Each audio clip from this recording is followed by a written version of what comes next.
Hey everyone, welcome to All About the Joy. I'm so glad to have everyone here. Cynthia, no laughing, but I'm glad that you're here today. Mario's in the house, and maybe we'll see Alma a little bit later. Thank you. And Rick Costa, as always, so glad you're here.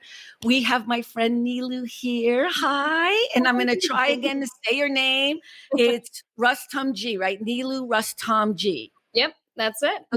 And as I said a little bit earlier to you, I can't believe I didn't know your last name up until this moment, but you actually do all my Botox. And I'm sorry, I'm repeating that again. We're not supposed to call it Botox. I always mess up. Anti-wrinkle. What is it? Like wrinkle relaxer treatment. Yeah. It's like a broad term for all the different types of wrinkle relaxers that are on the market. So instead of saying Botox, which is like saying Coca-Cola instead of like Pepsi, for people who don't know, because most of our audience, I don't think is really big on, I'm sure Rick's audience, huge on Botox and stuff. But you do a lot of skincare. And the reason why you and I connect so well, and it's, one of the reasons why I want to tell people how I have guests on the show, how I meet them, is I actually went to a place where you used to work. And I had a person that I would work with, and she would do my stuff. But then she went on vacation. I met you, and that was the end. It was just after that. But you just have a whole different approach to skincare that I love. I love your website. Oh, let me promote your website, and I'll put it at the bottom for everyone to look at, but it's yourskincoachnilu.com, and that's NILU.com. Yeah. But why don't you tell us a little bit how you got into doing skincare? Yeah. So of course, I didn't think I would be in this role at all. Growing up, my parents are like immigrant Indian people, and they have no idea what Botox or any of this is. But I studied psychology in undergrad, and went on to PA school where I was doing different rotations. I landed a rotation in dermatology and kind of, fell in love with it. I really liked the procedural hands-on aspect, and being able to relate with patients, spend more one-on-one time with them in like a more intimate setting. So I actually ended up doing medical, surgical, and cosmetic dermatology for a few years in Santa Barbara, before coming back to LA and focusing just on cosmetic injectables and skincare. What's the so there's a huge psychological aspect to how you do skincare as opposed to the idea that, because I've always, and we can talk about this later, I think other people have questions, but whenever I tell people I've had Botox done, like whenever they say, oh my God, your skin looks so good, I'm like, yeah, it's Botox or whatever. Because when you notice Botox or when you notice it, that's when it's badly done. But most people who get it done, no one would ever know I'd had it done. No one. Exactly. Right. Exactly. You always think about the people that you see out on the street or in Hollywood and like, oh my gosh, they look terrifying. They do Botox or they do too much. But yeah, exactly. You don't think about all the people that are walking around that you wouldn't otherwise think twice about that do have work done. But it kind of goes to show that it can be done very naturally, very elegantly. My whole approach is, I don't like cookie cutter approaches. I think that we're all unique and beautiful in our own ways, and we all come from different backgrounds. And so I just really try to highlight that and like each patient's unique anatomy and what are their goals? Like, what are their concerns? Like someone that's an actor doesn't need to have no movement at all versus somebody that might want to have, that has like really deep lines or wrinkles, so you have to always cater to the patient, ask about their lifestyle, ask what they're doing at home. Mario, would you ever get it done? My wife wouldn't let me. And also I have questions because for me, like for most people, for most listeners and viewers, they know that I have kidney transplants. So I'm immunocompromised. So there's certain things that I cannot do. Like I always wanted to get a tattoo, but I can't do it. So my wife has, always wondered what that looks like for someone like me. Could I ever do something like that? Even though, because I've had a major weight loss. I've lost like 130 pounds so far. So now I have a lot of wrinkles and there's a lot of loose skin in my face. So that's something I always have a question about if I can do that or not. Of course. No, that's very valid. And that actually is a good thing to thing to bring up because a lot of people might think that, oh, it's Botox, whatever, it's nothing, but it is still a medical procedure. And to your point, it's really important for us to screen patients for these things. But I always defer to your rheumatologist, your PCP, your regular physician to get clearance. But in your case, I'm not providing medical advice, but if they clear you, which they probably would because it's a very it's pretty non-invasive. And we do treat a lot of immunocompromised patients. In fact, patients that are undergoing chemotherapy or have cancer, like sometimes they come in just to feel good, and they are oncologists, tell like go get whatever you need done to feel better, to feel happier. So yeah, we do treat patients with that have immunosuppression or immunocompromised, but we always will just recommend getting clearance from a physician. That's a question a lot of people wouldn't know. Yeah, no, that's a fabulous question. Yeah. And a lot of these. I did my homework today. You did.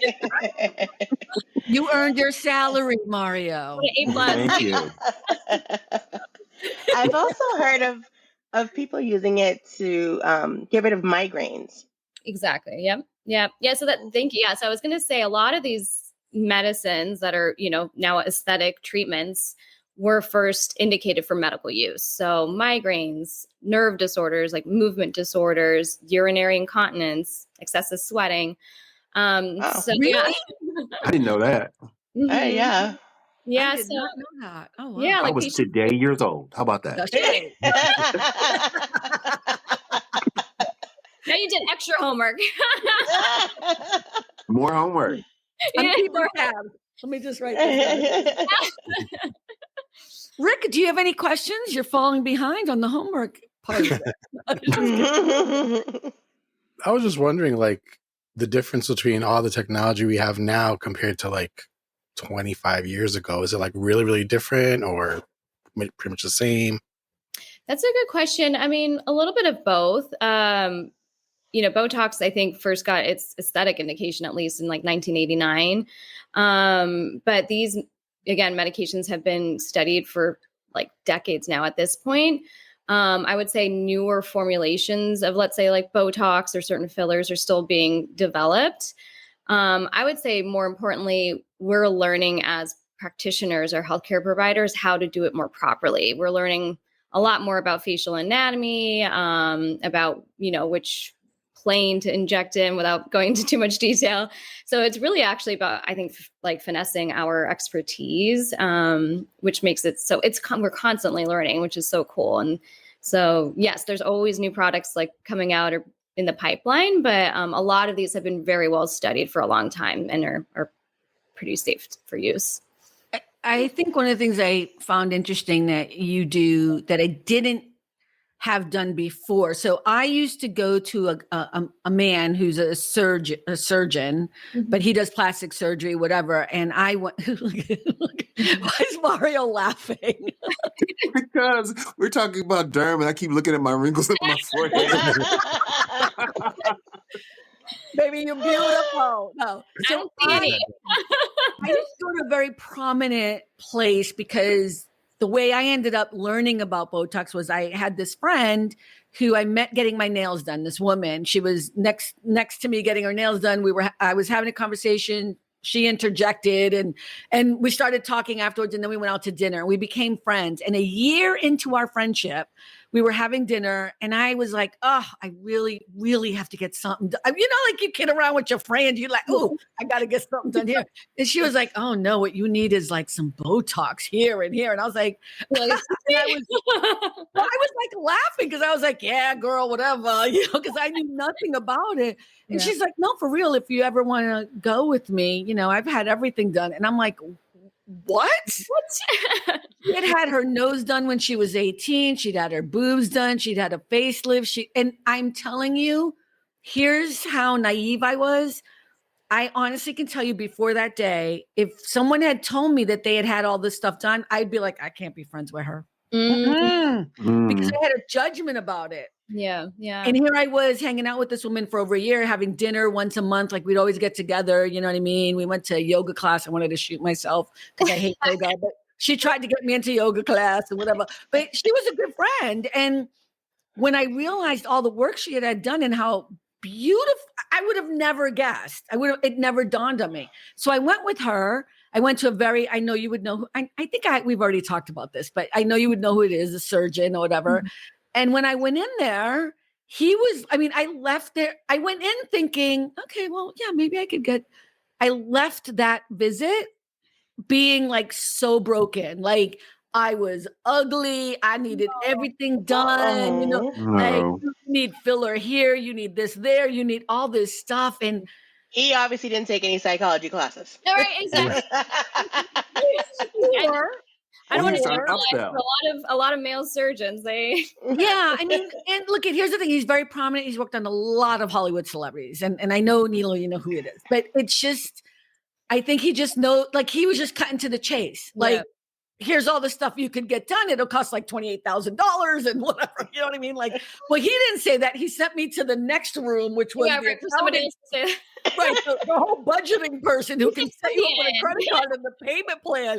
And I remember being like, yeah, no. I mean, I have never had bad self-esteem, but the difference with you and where I met you is it all women there? It was all women at one point. It's all women. And that was the first thing I noticed. And it's just a whole different nurturing thing. And then you were just, I think you said to me, wow, you have such great skin. And I was like, yeah. You gotta do whatever, girl. Go here, do your thing. But I think it's that nurturing aspect. There is a difference between, and this is not to be judgmental of men in this field, but there is a difference between women helping other women through this, because I think, I'm not saying all women, but you're more about how you go about it. Like you use different things on different parts of my face. Yes. For the injectables, where that never happened before. It was just all Botox. What? Yeah. So and you explained it to me. You were like, for this area, we're going to use this, and for here. So I get Botox just so people because I don't think anyone in this room Rick, you get a lot of it done. I can tell. We're almost sitting there frozen. So. We listen and we don't judge. So everyone knows, I don't mind sharing. So I have a line that goes here, right? It's a pretty deep one that goes through here that bothers me. And you can't see it now because. So she thinks. Yeah. No. Nilu does it. Nilu does it for me. She erases it. But there is a line here that I have that you can't see now. So you're saying you look like a Vulcan without Nilu. That's right. I look horrible without her. But it's called the 11s, right? Yes, yeah. But why do I only have one line? It's weird. It's not weird. This is what it is. I have one line. It's your little muscle, So sometimes actually, and that's, again, we're all very unique. Somebody's muscle here can be distributing in various different ways. So the line there might look different than your neighbor's line, you know? So we put a lot here, and then I get this area here done, whatever that's called. What's the outside eyes? What's the crow's feet. The crow's feet. I don't like that term. I think we need to change that to something. Right? It sounds nasty. Crow's feet. We need to call it something else. Like, I don't know, whatever. Like kitten whispers or something, or something like that. Right? Would you prefer talons? What? Would you prefer talons? I don't even know what talons are. I'm so sorry. Bigger claws. Yeah. I'm going to say we can be more positive about it. But anyway, and I get those done, and I get the forehead done. But you do it lightly, so I can still move my eyebrows. So I don't have that thing where you can't move your eyebrows. And stuff. Or you're too heavy. We don't want that. What's too heavy? Oh, when it's like. You feel like that, your brows are way down, your lids are, lower. Yeah. You want you nice and lifted and awake. Yes. See? So, but what else do you enjoy about doing the work that you do? What don't I love? No, I think you actually kind of mentioned it a little bit earlier. Mostly women, mostly female patients. We do definitely have a good number of male patients coming in, but I just love and I'm so inspired by my female patients that are hustlers. They're moms. They have 10 different roles, and they for me, it's my opportunity as a healthcare provider to take care of them and for them to like get in that chair, just let go of everything, relax and like take care of themselves. And I feel like, as women, we're oftentimes in a nurturing role or whatever. But now, like at least our generations we're full-time employees a lot of the times as well. And so being able to navigate all those things, being a mom, being, working full-time, whatever it is, we might not often give ourselves grace or time to like take care of ourselves. And so being able to provide that for patients is really rewarding. And I learned a lot. I learned so much from my patients. I learned a lot from you, Carmen. We had a great conversation last time. That was just too funny. I mean, I couldn't believe, I was so excited I was nervous about asking you to come on the show. And then when you were like, yeah, that'd be great. I was like, oh my God, really? It was so random. Well, Cynthia, do you guys have any other questions? I don't want to dominate, but jump in because you know me. I will have the conversation by myself with her, and you guys just be out there in the outline. No. Uh-oh. What just happened? I gotta find him. What just happened, Mario? What happened? I gotta move you over. I was just sitting here minding my Black business, and it happened. That's a good segue. Is there a difference when it comes to different ethnicities, colors of skin tone when you do some of these procedures? Because I want to be clear. I have no idea what's happening. I don't know what he's doing. I don't know either. Usually it's me. I'm just sitting here. I swear. I'm not touching nothing. Look, I turned the TV off, make sure the internet's off. Look. Nobody else is here. I don't know. Sorry. Again, it's our first week. But let's go back to that question. Like, is there a difference between different ethnicities when it comes to all the different types of skincare you do? Because I want to be really clear. You don't just do wrinkle relaxing. Oh my God, why can't I think of what it is? What is it? Wrinkle relaxer treatments. Yeah. I can't say the. I love that term. I'm tripping over my own tongue here saying that. But Botox, it's not the only thing you do. You do a lot of other things that's on your website as well. And again, I want to do a shout out to your website one more time. Your Skin Coach, Nilu, NILU.com. But yeah, I'd love to know that. Like, what is the differences, or are there any differences? Ethnicities. Yeah, great question. I would say a really common one that we have to, consider is things like lasers, microneedling, chemical peels. Usually a procedure, especially that involves heat, like lasers, I can't do a lot of lasers because I might pigment. So I might hyperpigment or hypopigment. So like I can get darker, lighter spots after certain treatments because we have more melanin in our skin. So certain procedures, not that we can't do all lasers, there are lasers that are safe for like all skin types across the board, but there are some that you want to just be more cognizant of. And certain peels, like if they're like really high depth peels that are getting deep into the skin layers, we'd have to be a little more careful of as well. In terms of injectables, like Botox or filler, we do that for. Maybe you should explain what filler is, because I don't even think you guys know what filler is. Do you? Yes, I'm very astute. Thank you very much. Maybe for Cynthia and Rick, or for our podcast listeners, maybe they don't know what filler is. I'm so joking. I know. I love you. Okay. So filler, it's commonly called like dermal filler, and most dermal fillers are composed of what we call hyaluronic acid. Hyaluronic acid is a component that's naturally in our skin already. It's what draws water and moisture into the skin and hydrates it. So basically what, these chemists have done essentially have created synthetic hyaluronic acid gel. And that's what is in a filler. And what it does is, when we inject it, let's say really commonly in the lips, the gel kind of plumps up the lips, it hydrates the lips. Yeah, but sometimes that looks so bad. If it's done badly. Shout out to Kylie Jenner. You're so mean. You don't know that could be your client. You're just giving a shout out to Kylie Jenner. Just a pleasant shout out. I actually have a question about the hyaluronic. So of course we've seen commercials about hyaluronic acid creams and serums and things like that. Do those work just as well as the injections? Not for the same purpose. That's a great question. So topically, so in like skincare, like lotions and moisturizers, hyaluronic acid in it is beautiful. It can really help, again, seal like moisture into the skin.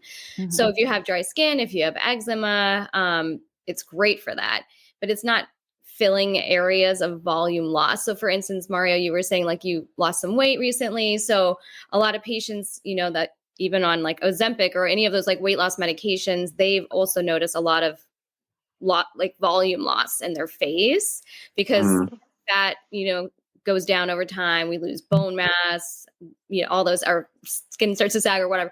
So filler can actually help when it's injected to refill areas that we've lost volume. So topically, it's not going to, go in deep enough to replace that volume because it's deeper areas in the face that are losing volume. Some people get it like they get it here at the laugh lines, right? I had filler done once by that man, and they messed it up. I'm sorry. Is it the one who will not be named? The one who shall not be named. He does huge celebrities, by the way, but they put in filler here. Why do they do that? Why do they we're not really doing that as much anymore. Like in the under eyes. Yeah, they did in the under eyes, and then it was stuck here. Yeah. And by the way, that doesn't really go away for like a year. I went back in and he was trying to, whatever they were doing, trying to take it out, but it really stays for a while. Yeah, they can be stubborn. It can take some sessions of dissolving. We don't, we do under eye filler still, yes, here and there. But again, so actually it goes back to one of those things that like as injectors or surgeons, we've learned now, filler is not usually the best treatment for that area. It's such a thin area. Like the skin is so thin there. It's very delicate. It's our eye muscle surrounds that area. It's constantly like blinking and contracting. So why would you put a gel there that, takes in water and moisture and plumps the area? You don't want to get plump here. You're going to look like you have big under eye bags. And I did. I had a thing right here. And here's the thing. You have never said to me, this is the other thing I like about you. I've never walked into your office and you've been like, "Ooh, you know what, Carmen, I think it's time for you to try blah, blah, blah, blah, blah." Like if anything, you kind of dissuade me from doing things because I'll be like, okay, no, but seriously, what about? And you'll be like, yeah, you're good. It's all good, But I think that's a really good thing because you're being very honest and you're not going to overdo it. Like as we were talking about some celebrities it was like 2 sessions ago or whatever in our private lounge, or I think it was a Friday night thing. This obsession with like Pamela Anderson not wearing makeup. And, everyone is so like, oh my God, she's so beautiful and she's so awesome and rah, rah. And yeah, I'm all happy for her, but she's had a lot of work done. So it's very different than a woman of her age. And I believe she's in her 50s now, right? I think she might be a little older. She's a woman of a particular age. She's a woman of a particular age. Thank you, Mario. But I'm just saying, I think she's in her 50s. And so the idea of us being all excited about someone who's going quote unquote natural because they're not wearing makeup really irks me, which is why I always talk about what I do. But go ahead. I'm sorry. Sorry to cut you off. No. But that's like a pet peeve of mine when they're like, oh, I've never done injectables or I've never done Botox, because they'll name, I think this is my theory, certain celebrities will name the brand because then they could be like, well, I don't get Botox, but secretly they actually get Dysport or different brand, Right. These kids or whoever, other young adults that are like looking up to these celebrities thinking like, oh my gosh, they have perfect skin or they have a perfect lips or perfect face and like they're all natural. Like, it's just like I teach their own. But for me, I'm like, oh, you're just making other people feel bad by not being honest. Yeah. Yeah. I mean, and you use Dysport here, right? I forget what it is, but I believe so. Yeah. So like if I were to say something, like let's say I was being interviewed, I'd be like, oh yeah, no, I don't use, what's a third one I've never used? Because I use Botox and Dysport. There must be another one. So that's what you're saying. People are lying and saying. That's why I wonder that sometimes. Yeah. Like who is it? Like, oh my gosh. That's how they're getting away with it. They're saying they don't drink Coca-Cola, but they're over there drinking Pepsi. Yeah, exactly. That's my theory. There is no way like this celebrity has not done any, like, she's using olive oil. Okay. Olive oil. The lies. Well, that's when it's crazy too. And here's the thing, now that I do it, and I've been doing it for years now, and I get it, I can tell. I can just tell. I can pinpoint. It's like gay radar or something, you know. Like, you can just tell, you know, that somebody has. I really have bad gay radar, by the way. But my friend Richard used to be able to be like, I'd be like, "Oh, that man is fine. I'm gonna give him my number," and he'd be like, "Yeah, he's gay. Don't even bother." Like, don't want my number, but go ahead. All the time. But can't you tell? I mean, you're a professional, so you can tell when people have had stuff done. Yeah, usually. I mean, on TV, sometimes sometimes I can't focus on like whatever these reality television shows and stuff because I'm so focused on their face. I'm like, oh my God, they look terrible, or like so. Okay, wait. Do you sometimes look at people and be like, wow, they really do need some work? No, usually it's the opposite. It's like you've done too much. Oh, okay. Yeah. Okay. Or like, you know, part of it's still moving. I'm like, no, that looks weird. I do have a question. Do you work with people who have like surgery scars, like keloids or things like that, and helping them reduce those scars? Very good question. Yeah, so I did that a lot in my old dermatology clinic, where I was doing more like medical surgical dermatology. We would sometimes remove even big keloids like on the ears surgically. A lot of times we can inject it with Kenalog, which is like a steroid. Can you just tell me what that is? What is? I don't even know what you're talking about, Maria. I assume. For example, I have keloids are raised scars on your body. So, for example, this is a keloid. Okay. Do you see that? Yep. Okay. That's a keloid. So it's a raised scar off the body that you can actually see. And then there are ways to reduce the size of the scar. So I was wondering if she worked with people with stuff like that. Okay. Yeah, and a lot of dermatology or aesthetic practitioners will. And so you can typically inject it with the steroids. So it's different than, Botox or filler. But we've actually found there's evidence that like even for women like who's recently had a C-section, or if you have a recent injury or surgery, doing Botox around the line of injury can actually help prevent like scarring, or maybe even keloid scarring. Keloid scarring is like kind of a next level type of scar, but we have found that because I have to read more into like the research behind it, but it I think helps basically relax the muscle fibers around that scar so it doesn't contract as unevenly and like it's not as misaligned. So it is actually kind of a cool, like Botox can be used for so many things. It's quite fascinating. Okay, cool. I've done my homework. Yay. Rick, you seem so comfortable. Are you okay? Wait, I want to make sure Rick's okay. Did I scare you with my scar? Rick is usually very talkative. I'm so confused. Oh yeah, so talkative. I'm absorbing all this. This is all new. I'm absorbing it all. Okay. I did have a funny question. Maybe funny, maybe not funny, but do you ever get anybody come to you and be like, I want to look like this? And you're like, baby, I'm not God. I can't do that. Yes. Oh my gosh. Yeah. It doesn't happen a lot, but it does happen. And it is a little bit of a pet peeve of mine as well. Cause I'm like, yeah, first of all, that's a filter. So that's not even a real person. Right. Oh, right. Sometimes it's like, they're using a filter or pictures of somebody that has, completely different anatomy or features. And again, it doesn't happen a lot. Usually for me, it's more so just like setting realistic expectations of what we can achieve with injectables alone. I mean, granted, I'm not a plastic surgeon, so maybe they can do it, alter the appearance a bit more. But also, we have to, the psychology that comes in is, we kind of mentally have to screen for patients that might have body dysmorphic disorder or something else going on where, they may not ever be happy with whatever cosmetic treatment they get. And that's a different type of thing. Does that come up a lot? Oh, God. Not a lot. No. At least not where I work. I'm in Santa Monica, where most of our patients are very like, I want it natural. I just want to age gracefully. Yeah, Carmen.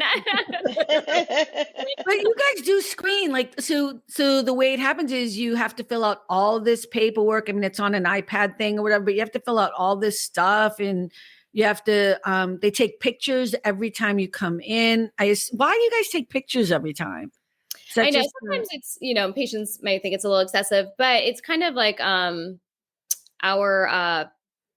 it's like a tool for us, so we can see the progress, which is really nice. But also if they're a lot of times patients like don't notice certain things until everything else looks better. And then they're like, but now I have this. And then we look at the photos and we're like, oh, but you always had that. And you're just noticing it more. Right. Okay. It's actually kind of nice for patients too. They're like, oh, okay. I see it now. So yeah, but I'm just saying it's a pretty intensive thing. And I feel like you guys take a lot of time. Well, you take a lot of time to talk to people to get a feel for if they're crazy or not. I don't know. It's just my feeling.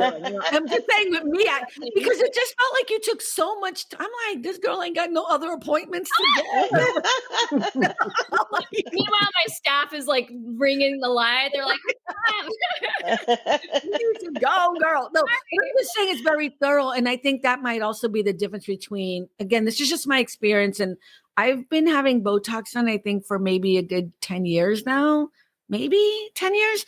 And I have to say, in my experience, there's a difference between going to men and going to women if you're a woman. For me, it was, you know what I mean? Or it has been. Mm-hmm. But there were also what they call Botox bars. Is that the right terminology? Do you know what I'm talking about? There's so many, so where you go to like somebody's house or they come in like a truck?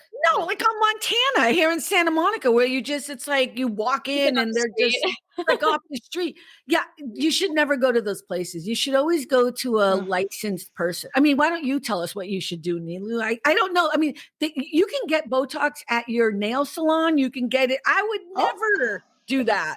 You can get it. Seriously, you never noticed that? You go into a nail salon, they're like, can we do Botox and waxing? I'm like, I would never do either one of those things. You know what I mean? Number 2, please, cocktail and fill in my hair. Right? I'm doing it at the fast food restaurants now too. Tell people who might be interested in their first time what they might want to look for or stay away from. Yeah. I mean, do your research, right? So, who's the provider that you're going to, where do they go to school? Where do they get licensed? What kind of training do they do? What do they do on a daily basis? Not to say you can't do lasers and other things, but for us, I specialize just in injectables, which I really like. So I'm not a jack of all trades. I'm really specializing in this one thing. So I think patients really like that and feel more comfortable with it. Reviews, referrals, those are all referrals are the best. Yeah. I think referrals are great because then okay, like my best friend or my cousin or whoever has seen them, they trust them. But really, you want to go to a licensed medical professional, which at least in California, I'm not sure about the East Coast states, but usually it has to be an RN, so a registered nurse practitioner, PA, physician assistant, which is what I am, or an MD, medical professional, like a doctor. Right. And look, that's not to say that places that people go, and it is here on Montana, on Santa Monica, where I went once and I was like, okay, I'm never doing that again. Because I was so afraid. I felt so uncomfortable. They were nice and it was fine. Right. So it's not to say that they aren't, professional and don't do a great job. They might, so I don't know if there's a certain place you're mentioning, but because that's the other thing. These med spas are opening up very quickly. Yes. And across the world, and I've been hearing in London, people don't have to be licensed at all, like medicine, I believe. So then that's where it gets really scary. Because then where are they getting these medications from? Where are they getting their dermal filler? Where are they getting their Botox? That's where it gets really scary because there are, fake Botox companies out there that distribute them. And that's her dog. She told us. Yes, no. So we can let her dog bark in the background. We just got home, so. I have a question. What are the most common side effects to the not the fillers, but the injections, Botox, all things like that? And are there any long-term effects that can happen? Beauty, intense beauty, years. I know I always joke the biggest side effect is you get addicted, but no, yeah. So with any medical procedure, there's always certain risks, benefits, side effects. So most common risk, or not really side effect, most common risk is risk of bruising or swelling at the injection site. Usually it's pretty minimal, goes away in a few days. With Botox, you can put makeup on like within 10 or 15 minutes.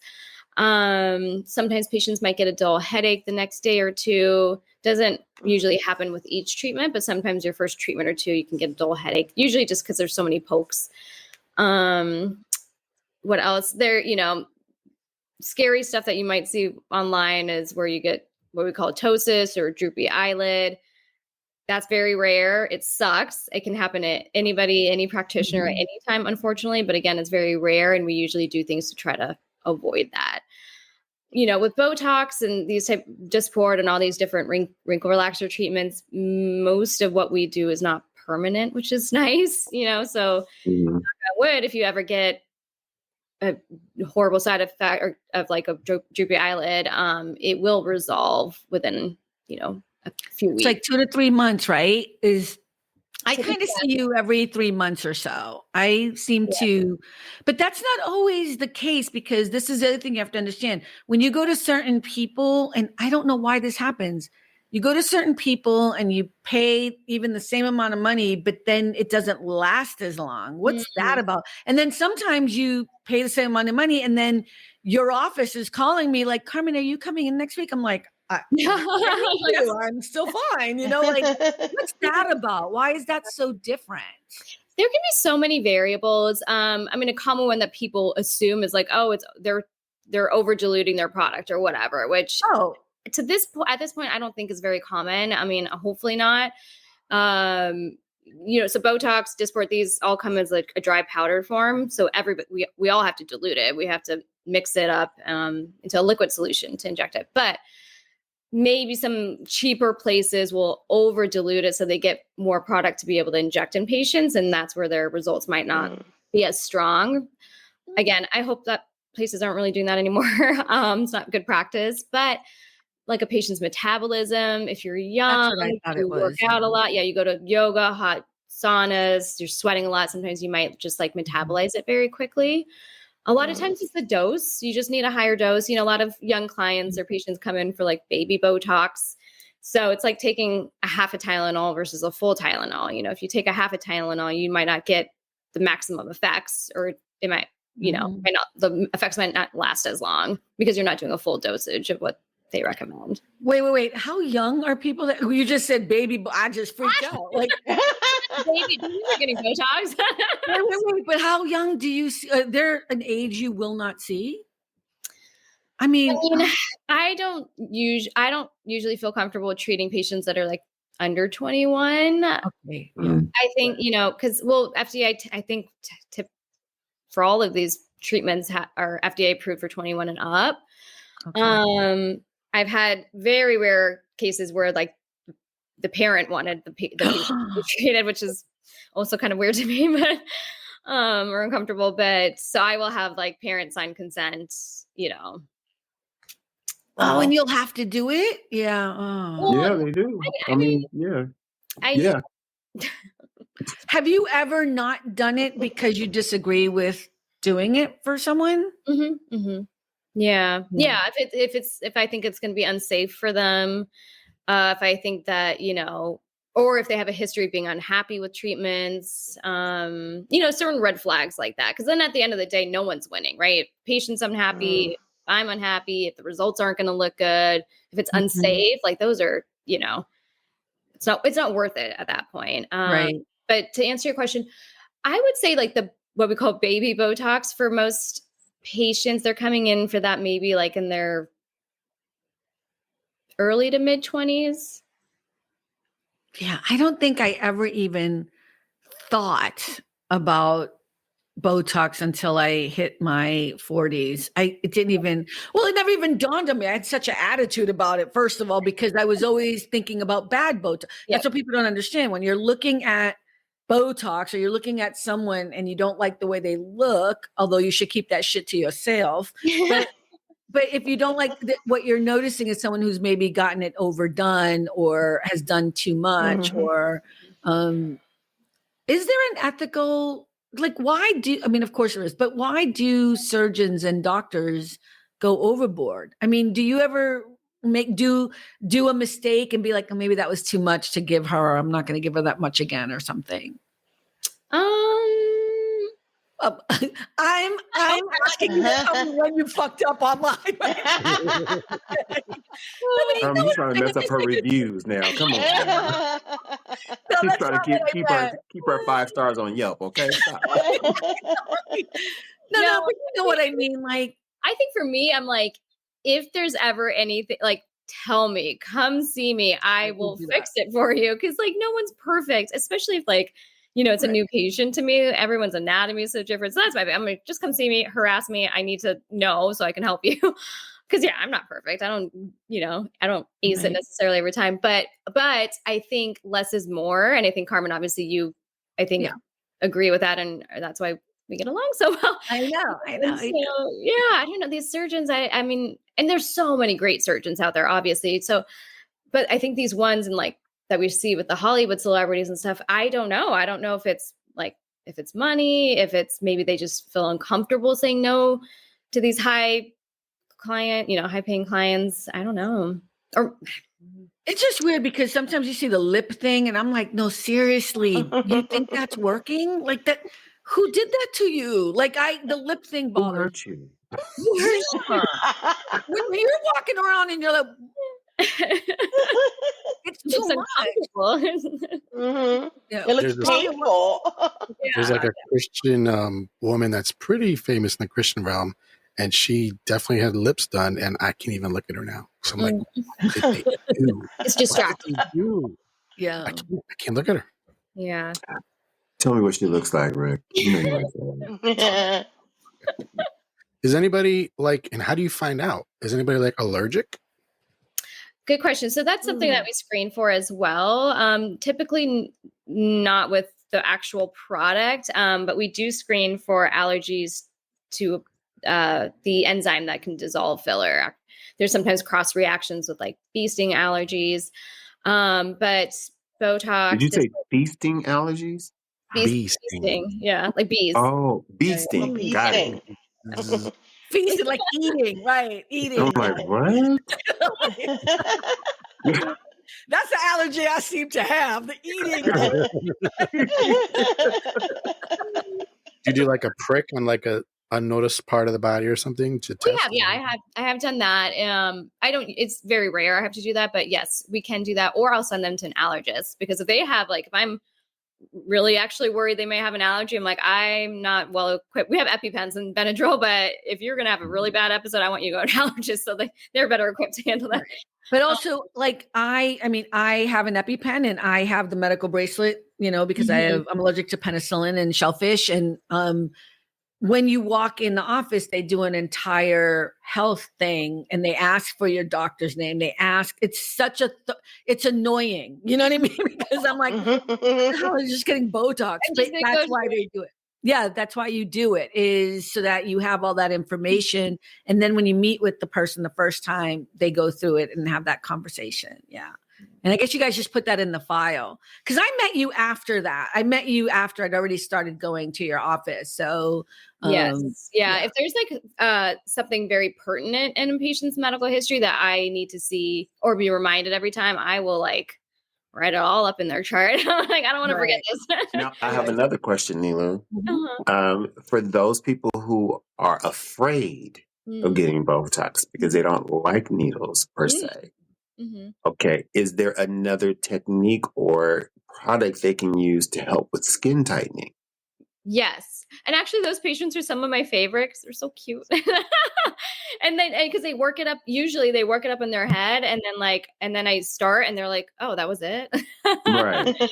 So yeah. And I have really close friends that are still terrified of blood draws, will pass out every time, but they are fine now with Botox. So, but yeah, so let's say, patient's not qualified for Botox for whatever reason, which is very rare, or they don't want to do it and they just want more natural ways to take care of their skin. I'm a huge advocate for like topical retinol. Retinol is great for the skin. It's, helps to produce collagen. It helps smooth fine lines and wrinkles, scarring, pigmentation. Long-term use, it can actually help prevent skin cancers, which is really great. A lot of people don't know about that. So that's like the cheapest, easiest thing that you could do at home. You can either get it prescribed, or if you go to, let's say, like a med spa or something, they'll usually sell like a medical grade version. There's also over-the-counter versions of it, but the over-the-counter is weaker, right? I mean, it's a weaker version, the over-the-counter. Well, depends, right? So it might be weaker than a prescription one, but also I'm not a huge fan always of the over-the-counter ones because the technology is not that great and it might be more irritating. So a lot of patients are like, oh, I tried, over-the-counter retinol and I was so dry and red and flaky, and I know. And I'm like, oh, we just got to get you on the right one. Like there's better ones out there that are formulated to be more gentle, soothing, released in the right layer of the skin, so it's tolerated better. But the needles you do, I mean, Cynthia, I know you hate needles, and I am not a fan of needles, like especially because I get blood work done because of my thyroid situation, and like regularly, which is annoying me. But when you do the needle, it's like, I mean, we're chit chatting, blah blah blah. And you're like, boom boom, and I'm like, am I done? You're done. Like the needles are really thin that you use too. They're like, they're like little insulin syringes. They're very tiny. Usually, I'll be tapping you to like help distract you. You have a little squeezy ball. And I'll be like squeezing the ball or whatever. And then I'm like, I don't squeeze the ball no more. We're usually chit-chatting. We're having fun in there. So So weird. I know you're very good at it. I mean, I know that, like I've said that to you, but it's the most comfortable I've ever been. I enjoy going to see you because I always feel good when I leave too. So it's not just the work that you're doing but and this is just my experience, but you can tell me what the correct thing is. But when you get Botox done, it takes a few days for it to actually kick in. Correct. So it's not like you get it done and all of a sudden you're like, wrinkle free. It takes some time. But when I go and see you, I feel like so relieved because I feel like I've gone to take, like I had some self-care. Yes, 1,000%. And I almost see it as like acupuncture because it's little needles. So yeah. Oh, wow. Cynthia, you were asking about like migraines before. So we don't, it's technically medical treatment with migraines, but sometimes I'll do little areas for patients if they need it for tension release. So like do it for grinding. If people grind a lot at night in the temples with grinding and like migraines. And sometimes they say they feel like immediate relief. So I do think that there's something to be said about that, about just like the needle relief. Yeah. And I've tried it in different places too, like because we were trying to see if we could, because I'm starting to get like little jowls here. Anyways, and so instead of, I never want to have surgery again, knock on wood. Like after having my hip surgery, I never want to have surgery again. But we tried it there and I was like, okay, it didn't really do anything. So, and there was no pressure like, oh, you have to try it again or you have to do it this way or whatever. It was like, okay, it didn't work. It's fine. You know what I mean? It didn't work for me. But the needle didn't hurt here either. I think that's just the technique you use or something. I don't know. What about I'm sorry, Cynthia. Go ahead.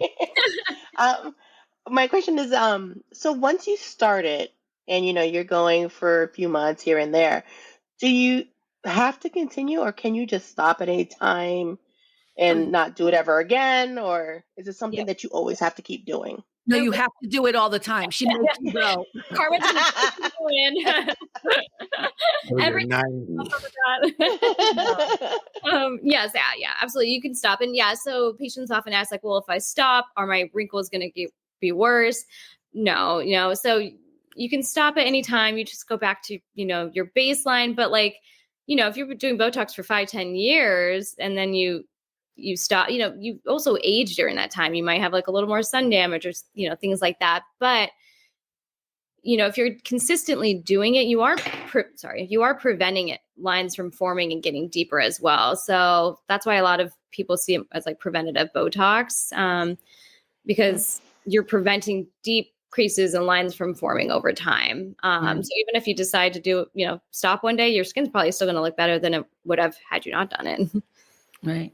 And actually, I think too, like if you're investing all this money to get injectable treatments, you're probably investing in skincare too at home, or using sunscreen or using retinol. You're probably doing other things without even really knowing it. That's also helping.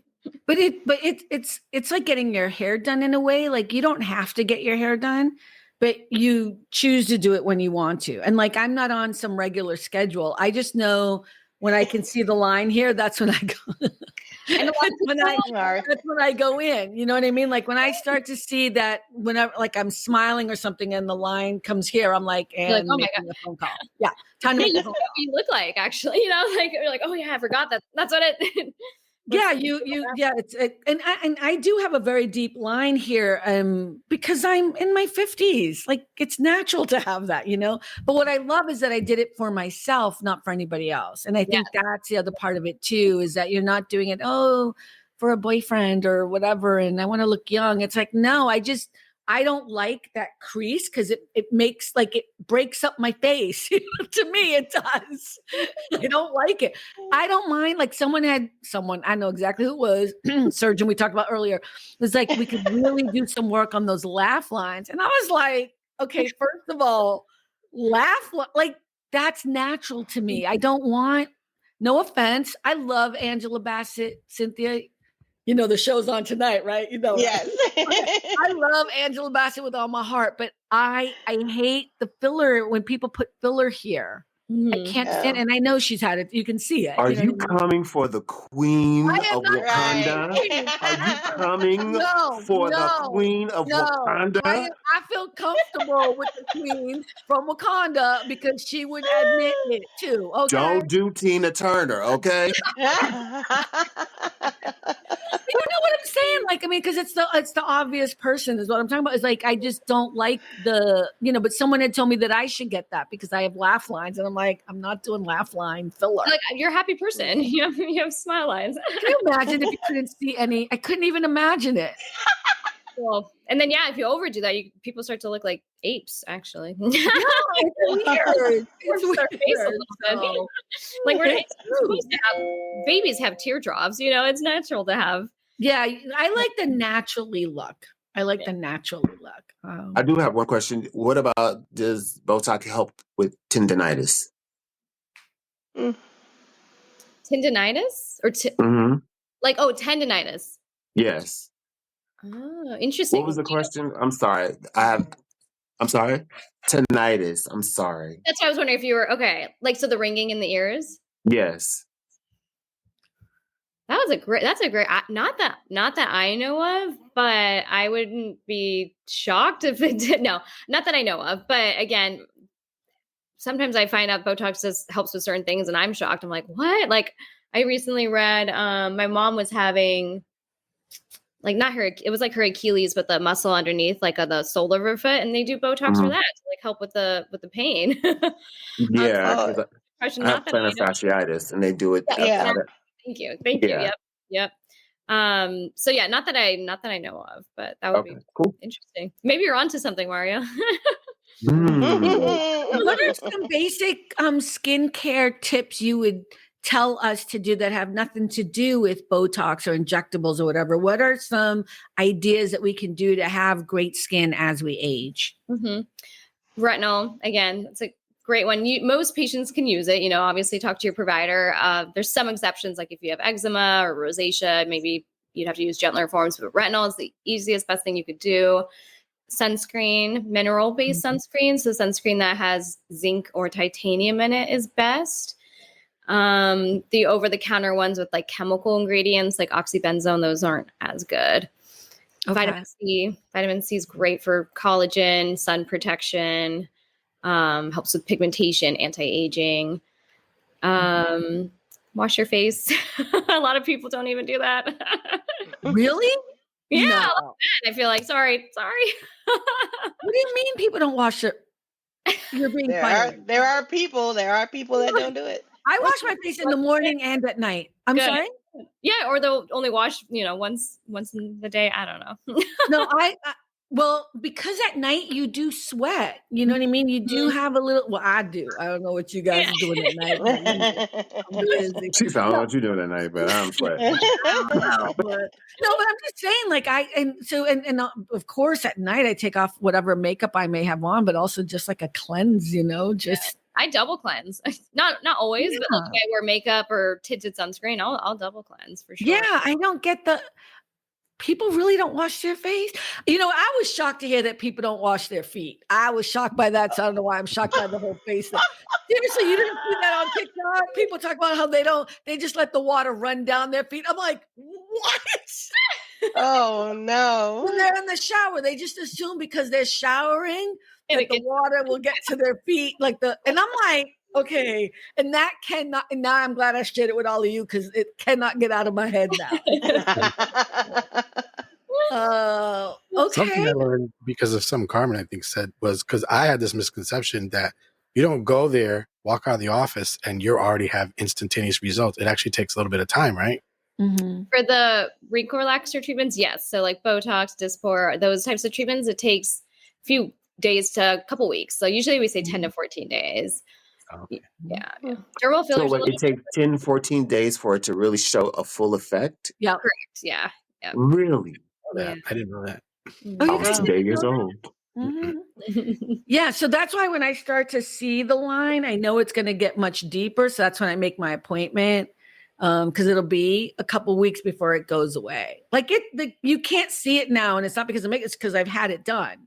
Mm-hmm. Yeah, there is no even if I try to do it, you can't. And I'm not going to do it because that will keep doing it. But I remember somebody, I think it was you or maybe it was one of your other counterparts. I was like, every time I do, like when I scrunch my eyes, they're like, then stop scrunching your eyes together. Like, I do this, and you're like, don't move your arm that way. It hurts when I do this, right? It's not doing it. But it takes for me, it's usually like I almost immediately see it here though, like within 3 or 4 days. Is that normal? Okay.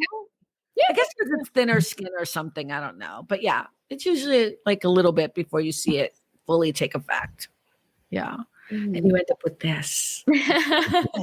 I have to say that I've definitely seen this wrinkle relaxer in a whole new light because I was always against it. I hate needles, but the way you describe it and everything, it actually it opens people's eyes and minds to the whole idea of it. And it's not just for wrinkles, like you said. If people have excessive sweating and things like that, or different issues, that it works. So. Are you going to get it done now, Cynthia? I don't know. Oh, maybe that's what I get you for your birthday. Cynthia's going to be all snatched. Nilu, I'm so glad you came on. Thank you so much. Oh, thank you for having me. This is wonderful. No, I just feel like, first of all, I'm so glad we met. I'm so glad we've become friends. And I know I'm your client, but I just really appreciate you coming on. And I hope you'll come on again. If people want to send my client. No, I know. But if people want to reach out to you, if they have questions or they'd like to meet with you, even if they're not here in Santa Monica or in California, they can go to your website at yourskincoachnilu.com. They can ask you a question or whatever, and maybe you might be able to refer them or give them some more advice or information. Of course, if you're in Santa Monica or in California, please, please, please go and visit Nilu. She is amazing. I just saying, all right there. But yeah, thank you so much for coming on. And Rick Costa, thank you for being here. Mario, we miss Alma, but we love that she stopped. Hi, Alma. It's okay. She's listening. We love you, Alma. Okay. And Cynthia, as always. Mwah. And everyone, thank you again. Nilu, thank you again. Thank and everyone so remember, at the end of the day, it really is all about the joy. All about the joy. Bye, guys. Everyone, bye. Bye. Thanks for stopping by. All About the Joy. Be better and stay beautiful, folks. Have a sweet day.